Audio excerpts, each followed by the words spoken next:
it's Shelby here. Welcome back to A Little Literary Love. I'm glad you are with me today.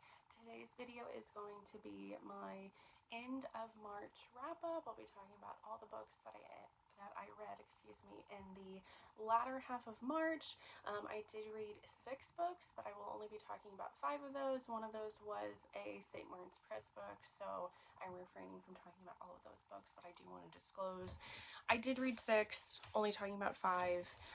I will try to leave another link down below in the description about this boycott with St. Martin's Press and what they're all about. But yeah, so we're gonna get right into the books that I read, starting with I Married a Lizardman by Regine Abel. This is the first book in the Prime Mating Agency series. This is a fantasy romance. This is a marriage of convenience romance. We have our human Susan. She is the third child, the third daughter of her family on this planet that she's from. It's a farming planet, but basically there's no use for her because all of the lands are going to go to her oldest sister, and then her second sister is like the backup. So basically, but her being the third, she has no prospects, and instead of potentially like getting sold off and married to somebody that she doesn't like, she decides to take it upon herself to get matched through this monster agency, I guess. And she gets matched to our hero, and I don't remember what his name is, but he is like a lizard man, and he is the clan leader, and he is supposed to get married because his clan is kind of like dying out, and they're kind of struggling with new technology and like with their beliefs and what they've done in the past and trying to hold on to those things, but then also like stepping forward into the future so that they can continue to survive. So they end up getting married. Like I said, it's marriage of convenience, and she tries to teach them about like farming, but they're very anti-farming because at one point their people were enslaved by another race and were made to be like farmers, so they have a grudge against farming, but she's trying to show them that it is a good thing and that will help their people prosper and that kind of thing.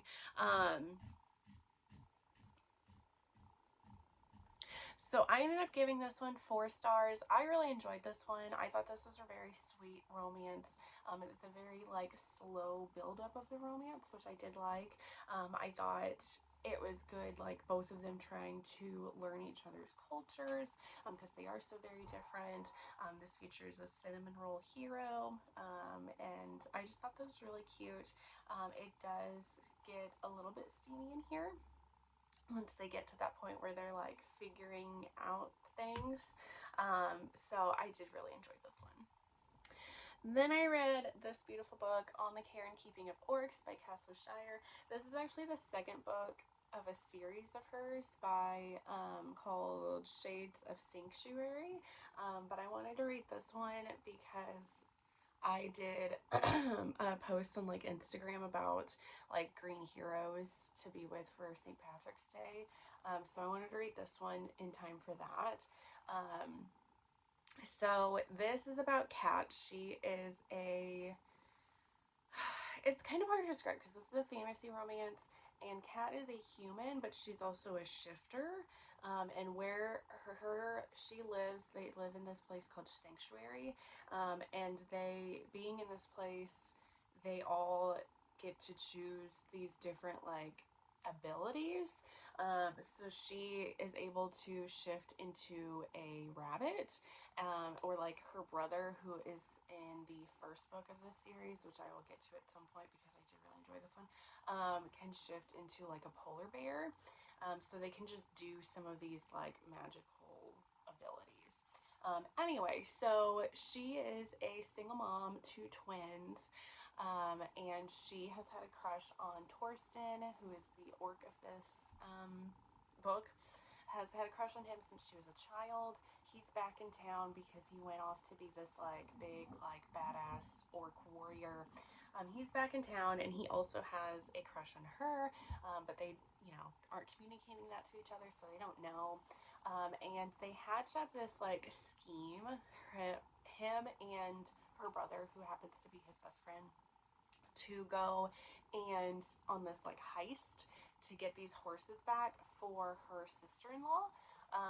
And they have to go like together to go do this, and it puts them like that forced proximity kind of thing, like puts them in situations where they have to be together, and then they end up acting out on their desires for one another, because he wants to woo her and show her that he would be a good male for her, to like date her, but she's very wary because she doesn't want to get her heart broken again. But it was just really cute. It's very steamy as well. I gave this 4 stars. I really, really like Torsten. He's definitely like book boyfriend material. He's just so into Cate, like so into her, and like worships the ground that she walks on. Absolutely is smitten with her, and it's so cute. I do also like this does have trans representation in it, because one of her children, like throughout the book, kind of decides that he is a boy instead of his assigned gender at birth, and is very like afraid of telling his mom about this. And then she's very open about it and very accepting about it and loving towards him, and I just thought it was so beautiful and so sweet, just how much they came together as like a family to let him know not to be scared about this, that you know, he is who he is. So I thought that was really beautiful, and like I said, this was very steamy and smutty and just absolutely delicious. Then I read Real by Kennedy Ryan. This is the first book in her Hollywood Renaissance series. No more books have been published in this, but I know we just got a sneak peek that I think she said the second book of this series might be coming out later this year or early next year. And this is getting like a brand new cover as well. So I'm very excited about that. But this is a contemporary romance. This is like a Hollywood workplace romance. We have Cannon, who is this like big hotshot Hollywood director, and he is wanting to direct his next like masterpiece. He is wanting to do a biopic about Desi Blue, who is a relatively unknown black singer from like the 30s, 40s, that kind of era, and he wants to bring light to her story and make her more of a well-known figure, and bring light to black history and black performers from history, because it's very much a white history like that we know of, that the stories that are told are primarily white that we know of from history. So that's what he is wanting to do, and he's trying to find his starlet. He comes across Neva, yes.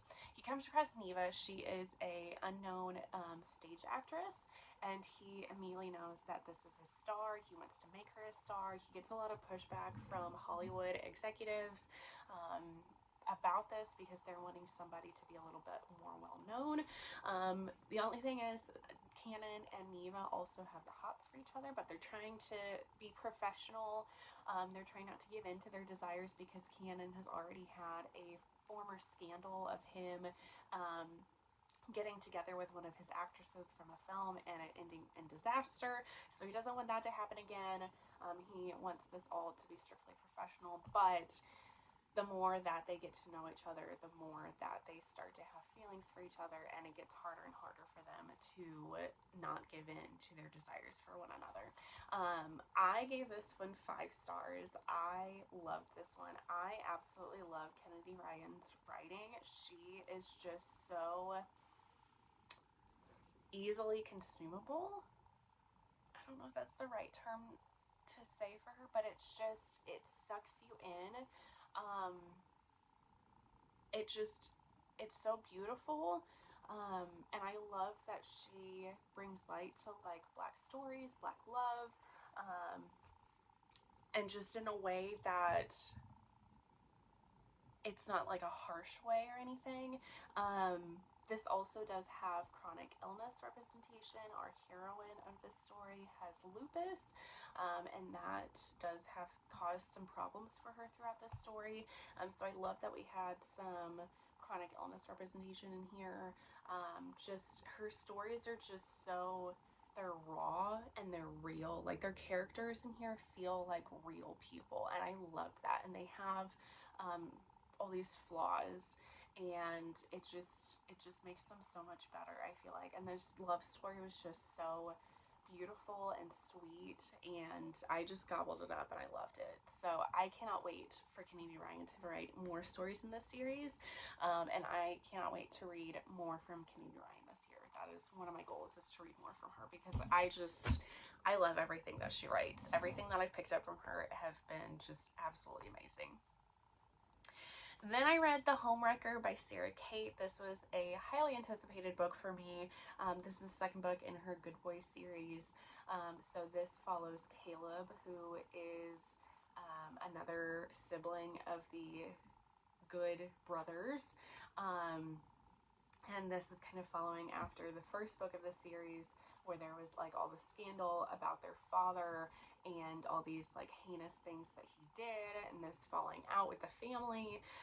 So Caleb he and the family has just tried to basically keep his head down, not do enough like for his father to notice him, but also do well enough for his father not to notice him, if that makes sense. Like stay like middle ground kind of thing.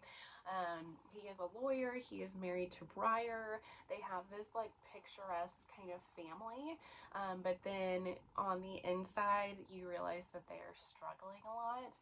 They are trying to conceive another child. They already have one, and it's put a big stressor on their marriage.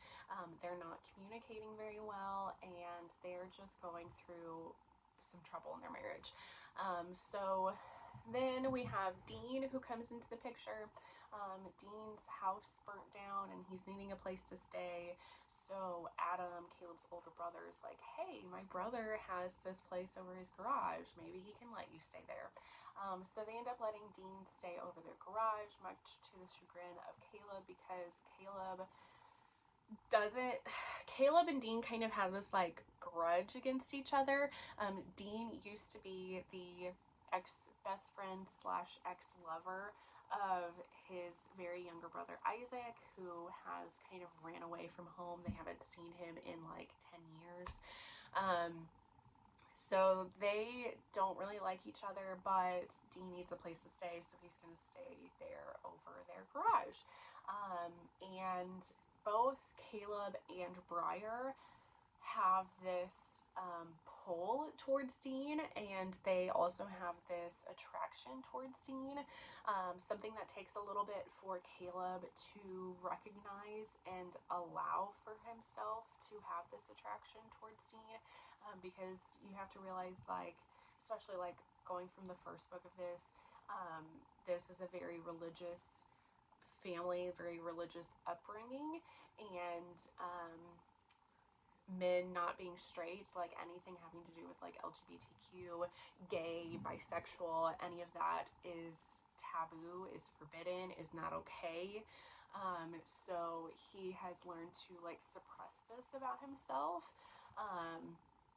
And now that Dean is in the picture and he's starting to feel attracted towards him and he's starting to do things, this side of himself he is actually letting come out. So this does turn into a polyamorous relationship in MMF.